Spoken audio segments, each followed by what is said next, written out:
দেখি একটু বন্ধুটারে ফোন দিয়ে, আজ 2-3 দিন ধরে আমাকে ইগনোর করে চলতেছে। বুঝলাম না কোনো, দেখি একটু ফোন দিয়ে ট্রাই করি কি বলে।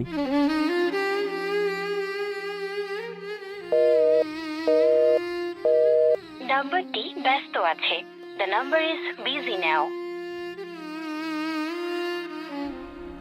সে তো এরকম ছিল না রে, হঠাৎ করে কিছুদিন ধরে সে ফোন তুলতেছে না, আমাকে ইগনোর করে চলতেছে। সে কি নতুন ভাবে টাকাওয়ালা হয়ে কি আমাকে ভুলে গেল নাকি? চোখ লাল কিসে, পীড়িতের বিষে নাকি অন্তরের দোষে? চোখ লাল কিসে, পীড়িতের দোষে নাকি অন্তরের দোষে? রে মেহেদি, আজকাল তো এলাকায় তো আসিস না, ফোন দেই ফোন কেটে দেস। ভাই বড়লোক হয়ে গেলি রে, একসাথে কত স্মৃতি আমাদের রয়ে গেল। আজকে দেখ মনের সুখে গান গাইতে গাইতে যাচ্ছিস, এদিকে আয় না।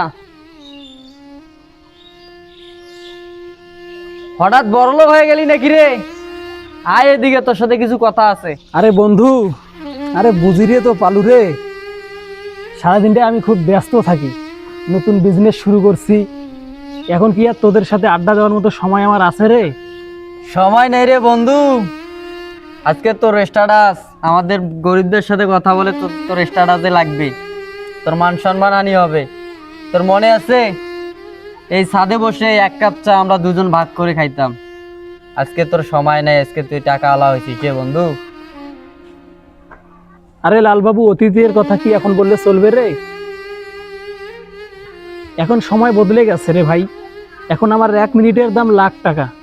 এই যে দেখ, নতুন ক্লায়েন্ট ফোন দিচ্ছে, চলি রে বন্ধু, ওর সাথে কথা বলতে হবে।